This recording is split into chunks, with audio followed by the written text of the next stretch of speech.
নিয়ে যে mark tampering, এটি কিন্তু একটি ব্যাধির মতো ছড়িয়েছে।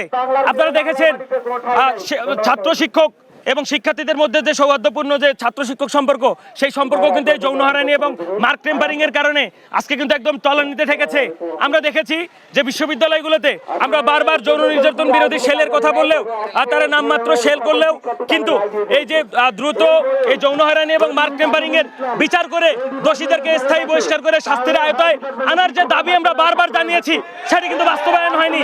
আমরা কিন্তু দেখেছি এর আগে বেগম রোকেয়া বিশ্ববিদ্যালয়ে একাধিক যৌন হয়রানির বিচার কিন্তু প্রশাসনের কাছে পৌঁছালেও তারা কিন্তু বিভিন্ন দীর্ঘসূত্রিতার মাধ্যমে দৃষ্টান্তমূলক কিন্তু কোনো শাস্তির ব্যবস্থা করেনি। আপনারা জানেন বাংলাদেশের সর্বোচ্চ বিদ্যাপীঠ বিশ্ববিদ্যালয়, সেখানে যদি আসলে নারীরা নিরাপদ বোধ না করে তাহলে সে নারীরা নিরাপদ কোথায় বোধ করবে? আমরা দেখেছি ইতিপূর্বে একের পর এক ক্যাম্পাসে যৌন নিপীড়নের ঘটনা ঘটেছে, কিন্তু কেন আসলে এসব সমাধান হচ্ছে না? কেন একের পর এক ঘটনা ঘটতেছে?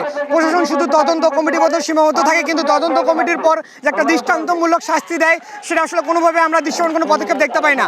আমরা প্রশাসনকে স্পষ্টভাবে বলতে চাই, যেসব শিক্ষক এসব যৌন নিপীড়নের সাথে যুক্ত তাদের স্থানে ক্যাম্পাসে হতে পারে না। বেগম রোকেয়া বিশ্ববিদ্যালয় 16 বছরের ইতিহাসে সমৃদ্ধ হলেও এটা কলঙ্কজনক অধ্যায় আমাদের জন্য যে এখানে প্রতিনিয়ত যৌন হয়রানিমূলক কর্মকাণ্ড হয়ে আছে এবং এটা অধিকাংশ ঘটনা প্রকাশিত হচ্ছে না।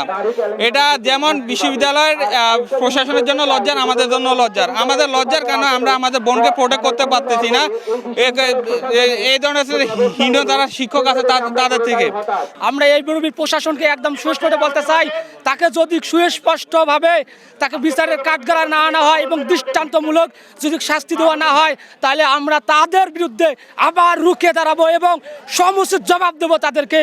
স্যারদের ভয়ে, রেজাল্ট খারাপ হওয়ার ভয়ে যে আমাদের প্রতিনিয়ত যে চুপে চুপে থাকতে হয়, প্রতিনিয়ত যে একটা আতঙ্ক, একটা মানসিক যন্ত্রণা, এটা থেকে আমরা মুক্তি চাই। আমরা স্বাধীন বাংলাদেশের মানুষ, আমরা স্বাধীনভাবে আমরা নিরাপত্তার সাথে আমরা বাঁচতে চাই।